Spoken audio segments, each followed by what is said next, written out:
Good morning students. Today we are going to discuss some important MCQ questions from chapter number 3 of class 12th chemistry. MCQ discuss करेंगे, questions में read करूंगी, उसके बाद options को हम discuss करेंगे और साथ ही साथ कुछ कॉन्सेप्ट्स जो रिकैप करने हैं, यानी कि अगर कोई पर्टिकुलर चीज़ होगी हम उसको रिवाइज करेंगे, यानी कि हम उसको ब्रीफ में थोड़ा सा देखेंगे टॉपिक को या कॉन्सेप्ट को जो भी आएगा उस पर्टिकुलर क्वेश्चन में। ठीक है, चलिए स्टार्ट करते हैं। क्वेश्चन नंबर 1 है हमारे पास, what is the unit of specific conductance. देखो हमारे पास एक छोटा सा टॉपिक है, पहले ब्रीफ कराती हूँ, 1 मिनट लगेगी बिल्कुल, फिर हम कुछ एमसीक्यू क्वेश्चंस को करेंगे जो कि इसी टॉपिक पे बेस होते हैं। हमारे पास इलेक्ट्रोकेमिस्ट्री में बहुत सारी टर्म्स हैं जिनकी एसआई यूनिट के ऊपर एमसीक्यू बिल्कुल बन सकता है सीबीएसई बोर्ड एग्जाम में या किसी भी बोर्ड एग्जाम में। ये जो हम एमसीक्यू डिस्कस करेंगे वो सभी बोर्ड एग्जाम्स के लिए हेल्पफुल रहेंगे और आई होप आपको पसंद आएगी वीडियो। ठीक है, अब देखो सिंपल सी एक बात होती थी, 10th क्लास में हमने पढ़ा था ओम्स लॉ, जिसमें होता था V is directly proportional to I। फिर हम कहते थे V is equals to IR। तो ये जो R था ये चीज बहुत इंपॉर्टेंट है, रेजिस्टेंस होता है ये, और इसकी यूनिट होती थी ओम।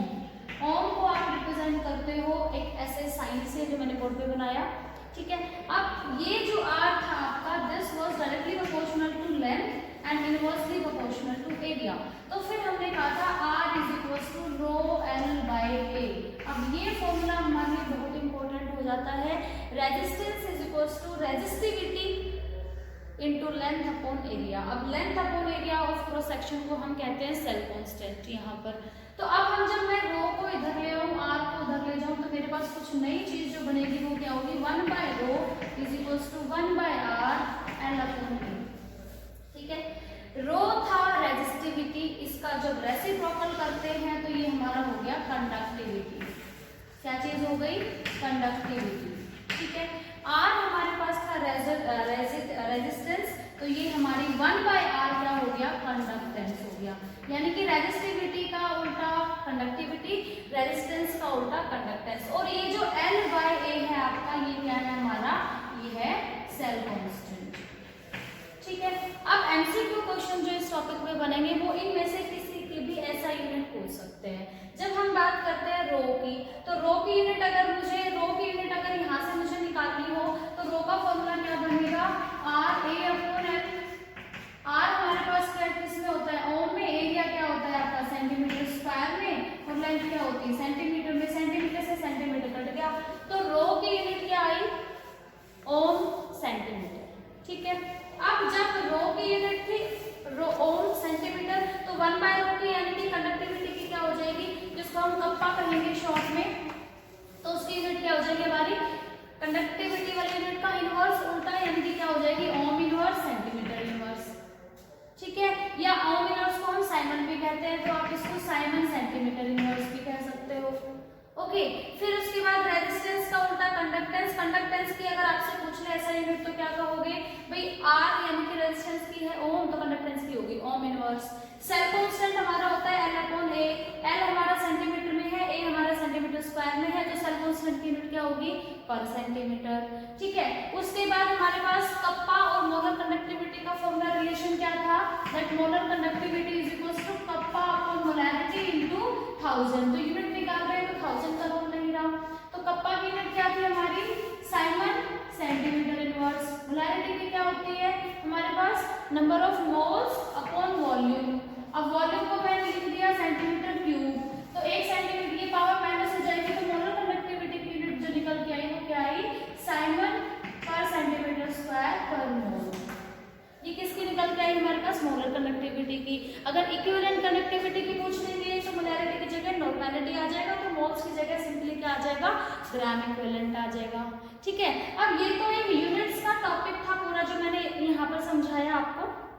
इसके बेस पे एमसीक्यू क्वेश्चंस है, हम डायरेक्ट करेंगे उनको, क्योंकि समझाने वाला काम मैंने पहले ही इसलिए किया है क्योंकि यूनिट्स के ऊपर आपके एमसीक्यू क्वेश्चंस कुछ बन रहे हैं जो बोर्ड पॉइंट ऑफ व्यू से इंपॉर्टेंट रहेंगे, और हम उन क्वेश्चंस को भी डिस्कस करते हैं।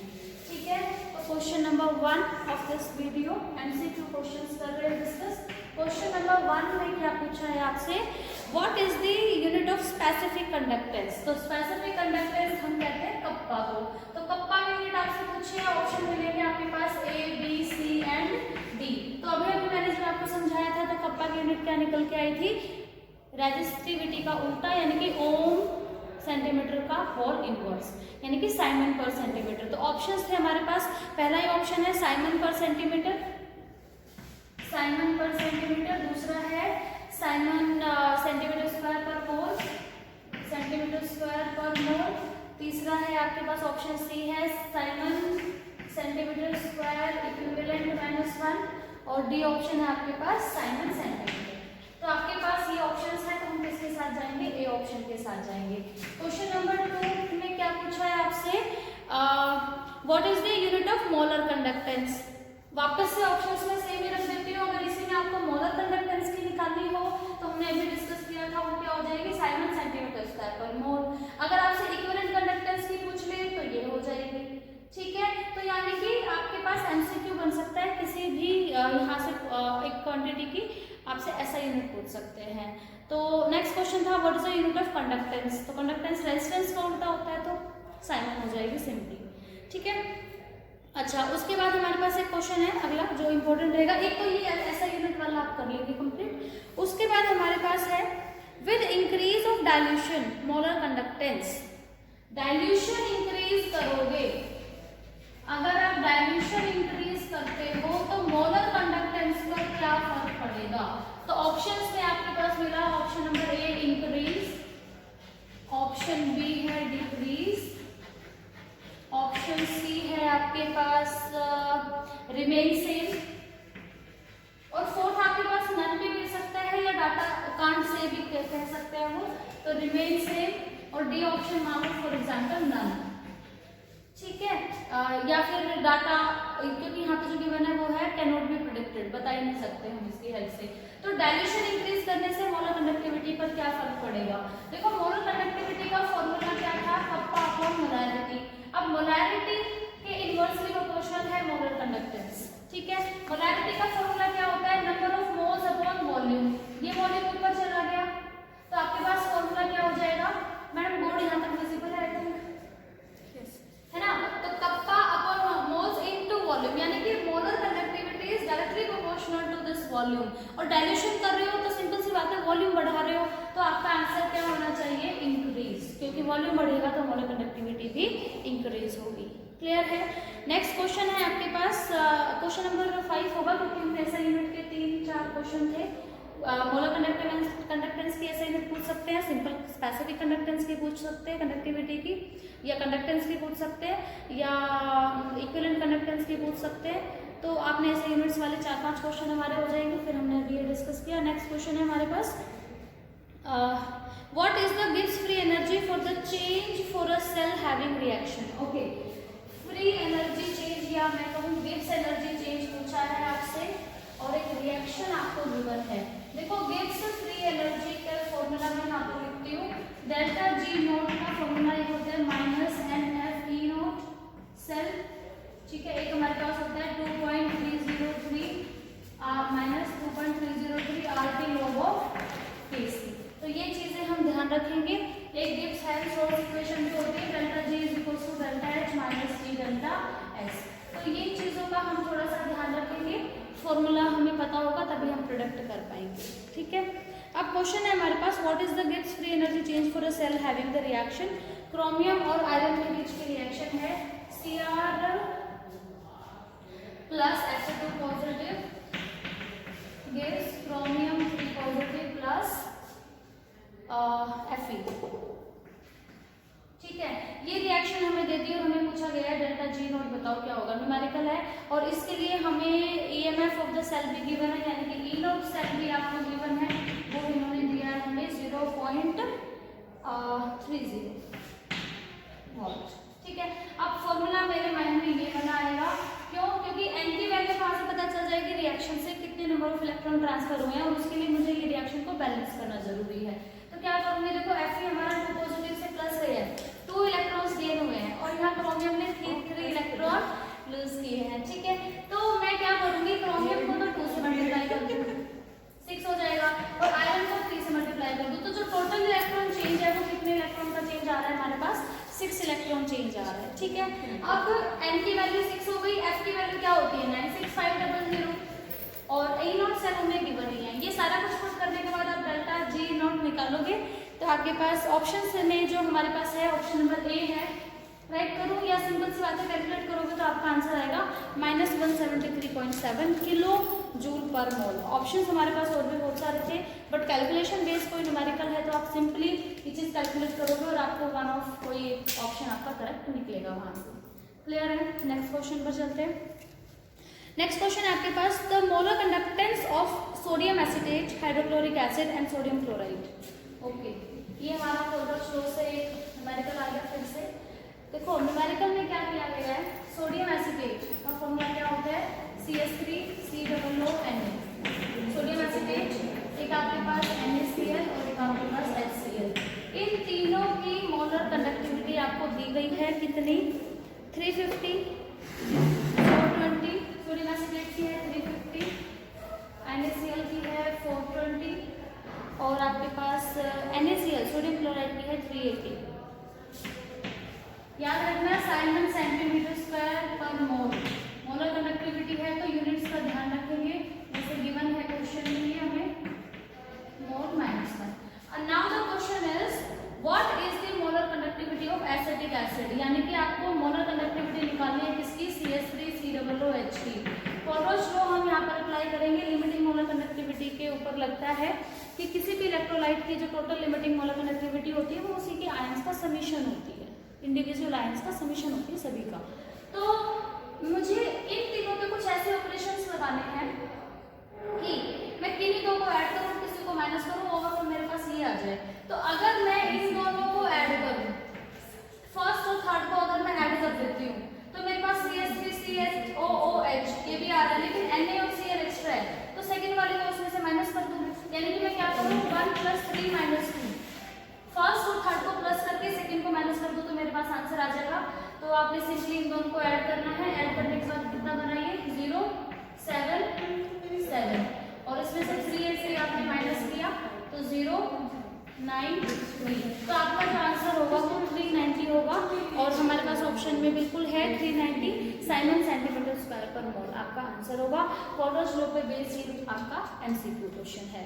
ठीक है, नेक्स्ट क्वेश्चन पर चलते हैं। देखो क्योंकि ये चैप्टर पूरा न्यूमेरिकल बेस्ड है तो आपको न्यूमेरिकल बेस्ड ही MCQs मिलेंगे। ऑप्शंस में हमारे पास था 201.28, फिर सेकंड बी ऑप्शन था 698.28, सी ऑप्शन था 330 और डी ऑप्शन था 390। तो हमारा आंसर क्या आया 390 साइमन सेंटीमीटर स्क्वायर पर मोल। यूनिट्स का भी ध्यान रखेंगे। ठीक है, नेक्स्ट क्वेश्चन पर चलते हैं। न्यूमेरिकल्स की है हमारे पास यहाँ पर सारे।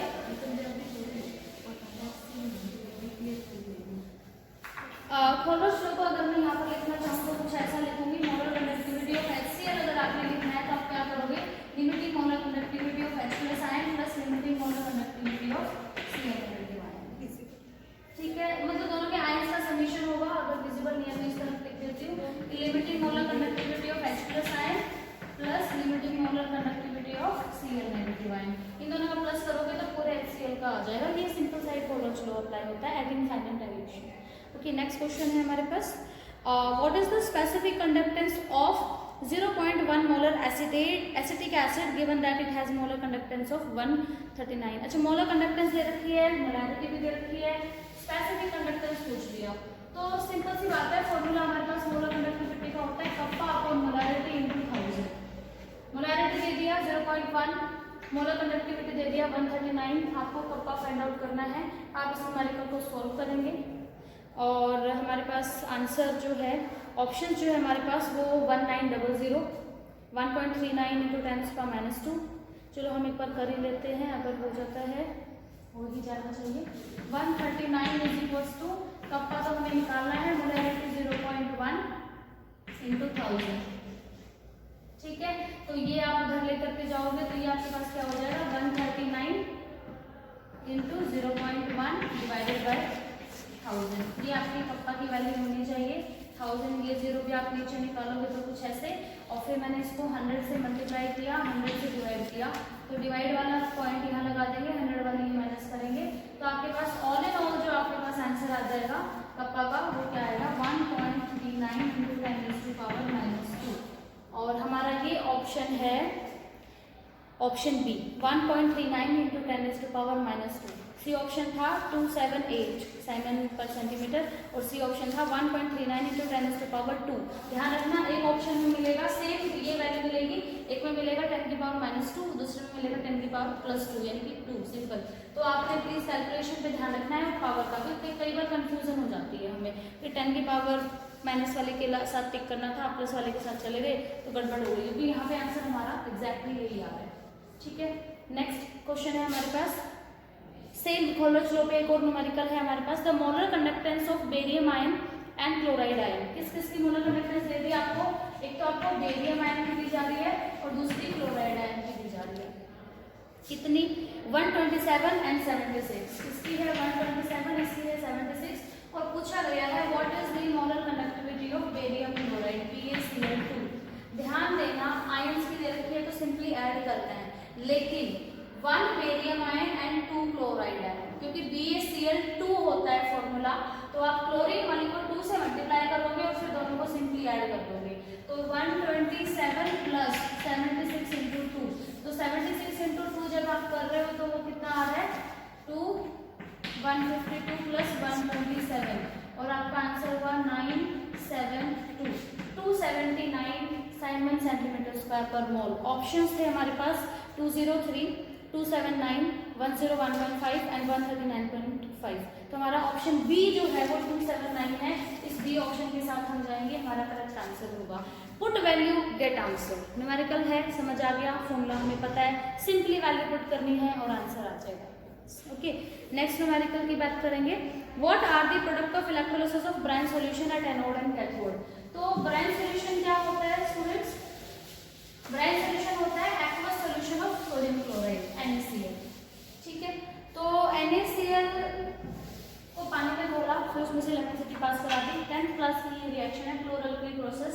तो क्या होता था कि NaCl प्लस H2O, आप इलेक्ट्रिसिटी पास कराते हो यहाँ से इस सॉल्यूशन से, तो आपके पास बनता था NaOH plus Cl2 plus H2। Anode पर क्या बनेगा Cl2, कैथोड पर क्या बनेगा हाइड्रोजन गैस, एनोड पर सॉरी ऑक्सीडेशन,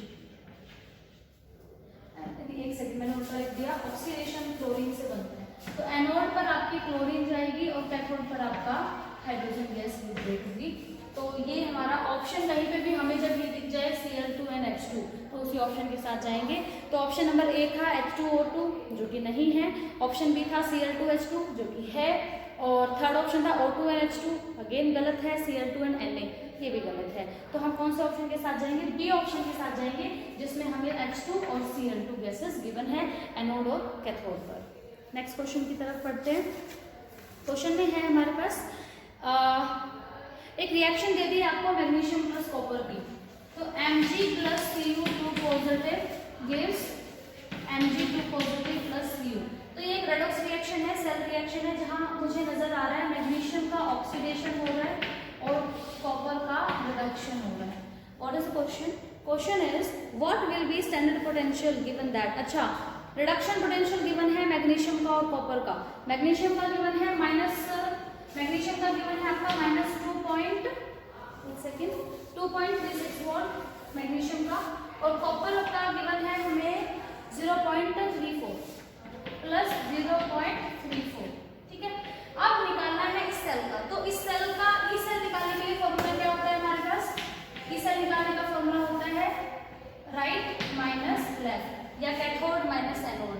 कैथोड पर क्या होता है रिडक्शन, रिडक्शन किसका हो रहा है कॉपर का, यानी कि कॉपर वाले रिडक्शन पोटेंशियल में से मैग्नीशियम के रिडक्शन पोटेंशियल को माइनस करना है सिंपली। तो क्या हो जाएगा 0.34 माइनस -2.36, तो माइनस माइनस ये प्लस हो जाएगा और आंसर हमारे पास जो है वो कैसा आएगा 6 × 10 1 3 3 6 और 7 एंड 2।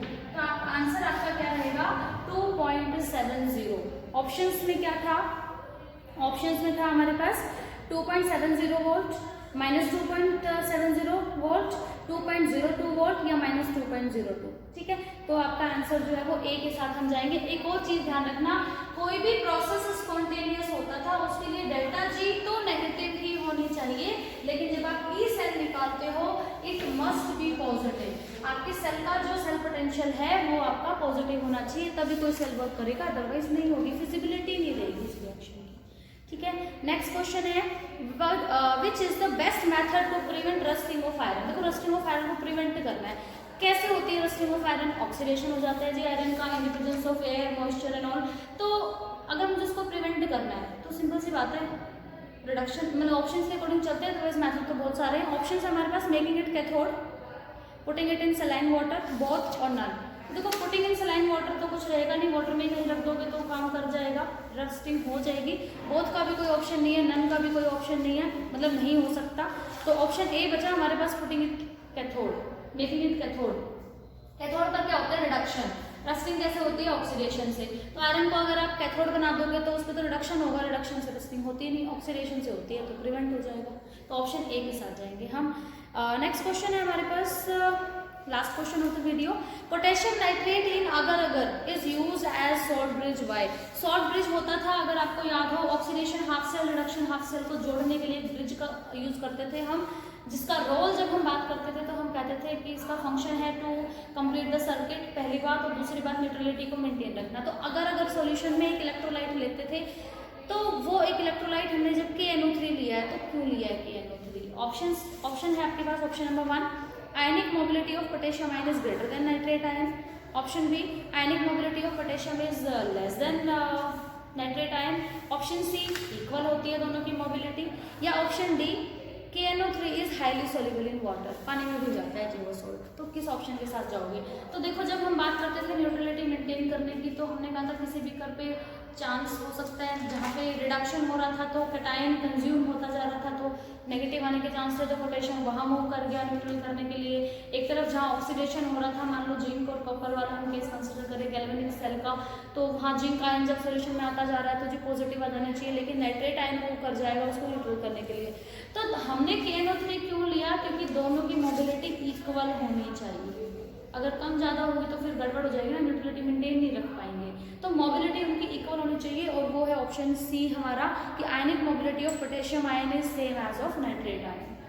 ठीक है, आई होप आपको सारे न्यूमेरिकल्स फंक्शंस, ये जो एक बेसिक सी चीज़ों पर ही MCQ बनते हैं ब्रॉड पॉइंट ऑफ व्यू से, और ये बहुत इजी होता है अगर हमें फॉर्मूला क्लिक हो जाए माइंड में कि ये फॉर्मूला अप्लाई करना है, इन वैल्यूज़ के साथ जाना है, पुट वैल्यू गेट आंसर, बहुत ईजी हो जाएगा अटेम्प्ट करना। आई होप वीडियो पसंद आया होगा, पसंद आया तो लाइक कीजिए, शेयर कीजिए अपने दोस्तों के साथ। बाकी आगे हम और वीडियोस ऐसे आते जाएंगे, हमने कहा है टॉप MCQ क्वेश्चंस को हम डिस्कस करेंगे इस सीरीज़ में। तो thanks for watching till end, goodbye everybody, take care.